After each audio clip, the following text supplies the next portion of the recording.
dentro de um evento como esse, que é um evento de palestras, de informação, é um evento especificamente para discutir ideias, de entender visões diferentes, até visões que são, às vezes, pouco faladas.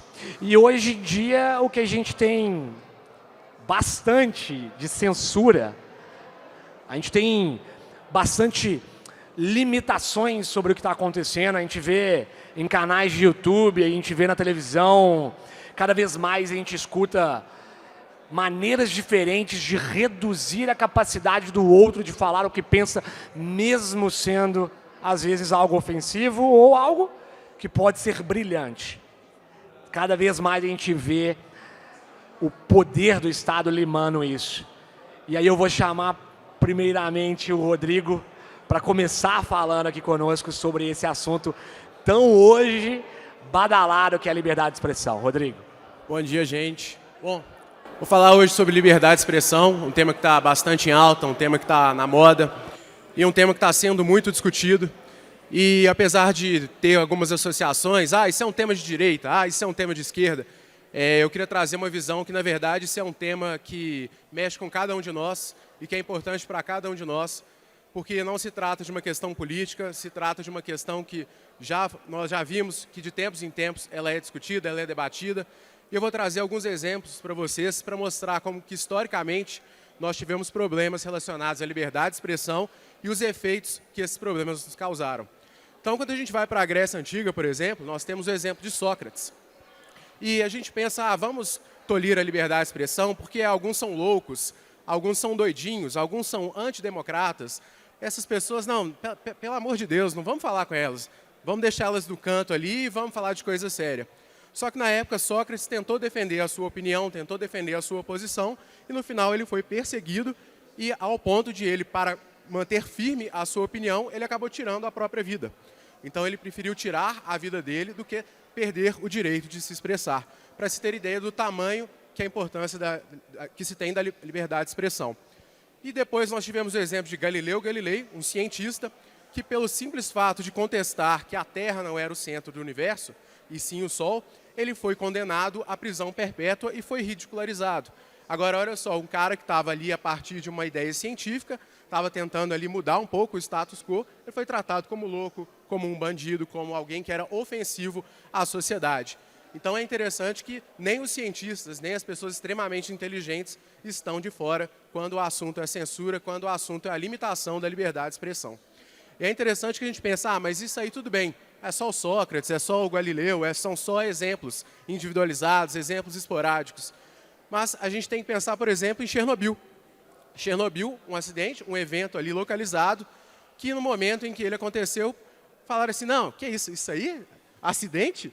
Isso aí é fake news. Isso aí é intriga da oposição, é coisa de capitalista, é coisa de... não, pelo amor de Deus, camarada, não existe ponto final. E foram postergando, eu não sei se alguns de vocês puderam assistir a série da HBO, que é muito boa, eu recomendo bastante, e que mostra claramente como que a negligência, como que a censura, como não, peraí, não vamos falar disso agora, não vamos falar disso, como que ao você jogar isso para o tapete, você vai aumentando as consequências. E ao aumentar as consequências, não só os indivíduos, não só ali o problema da usina aconteceu, como ele afetou ali a milhares de pessoas. Afetou a vegetação, afetou ali os animais, e isso foi alastrando também para cidades próximas. Então, olha só, não, vamos calar aqui, porque não vai ter problema, é só o Gustavo, é só o Altivo, é só o Christopher, não vai ter nenhuma repercussão. E é interessante a gente pensar bastante isso. E isso não é coisa do passado, isso não é coisa, isso aí é União Soviética, isso aí já acabou.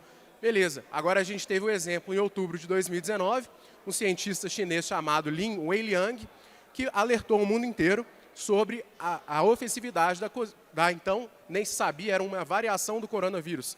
Depois nós conhecemos como Covid-19. E ele falava, olha, é necessário ter um distanciamento social, é necessário usar máscaras, é necessário uma higienização maior, nós precisamos ter cuidado porque nós estamos diante de uma potencial pandemia. Falaram, não, peraí, camarada, você está muito exagerado, fica aí tranquilo, não vamos prosseguir com isso, isso é teoria da conspiração, fake news. Deu carimbo de fake news, não passou para frente, e isso lá em outubro. Depois, as coisas foram acontecendo, ele foi preso, infelizmente ele também faleceu pela Covid-19, então ele literalmente estava com a pele em risco, porque ele estava ali falando sobre a gravidade e ele infelizmente foi vitimado pela gravidade da doença. Mas é interessante a gente pensar o seguinte: quantas e quantas vidas poderiam ter sido salvas, quantos familiares, quantas pessoas queridas nós poderiam estar aqui hoje se esse cara não fosse, se a opinião dele não tivesse sido censurada, se esse alerta dele não tivesse sido negligenciado. Quantos e quantos meses de ação nós poderíamos ter tido e não tivemos por causa simplesmente da censura, porque ele estava, na teoria, relatando uma fake news, ele estava ali propagando desinformação. Só que, com o passar do tempo, nós vimos que, na verdade, ele tinha razão. E é interessante a gente pensar, tá, tudo bem, nós estamos falando só de expressão, nós estamos falando de nada demais, é só, você está querendo só falar alguma coisa para alguém. Quando a gente fala em expressão, nós estamos falando não só em relação à fala, mas também na sua maneira como você vai agir em relação às artes. Nós estamos falando em relação ao cinema, ao jornalismo, nós estamos falando de uma maneira extremamente ampla. Não é simplesmente eu expor as minhas opiniões ou você achar que as minhas opiniões são preconceituosas ou equivocadas. A gente está no meio de tal como o método científico. Então, a gente pensa em liberdade no sentido amplo e a gente pensa que é como se fosse um salame. Olha que coisa aparentemente nada a ver. Mas se você parar para pensar, você pega um salame, você não come o salame inteiro, você não come o salame direto. Você vai partindo ele ali finamente, pedacinho a pedacinho. E, infelizmente, a nossa liberdade, nós vamos perdendo ela da mesma forma, de pedacinho em pedacinho. E quando a gente assusta, ela já foi embora. Então, eu queria agora dar o espaço também para o meu amigo Altivo, para ele trazer para vocês outras visões em relação à liberdade de expressão.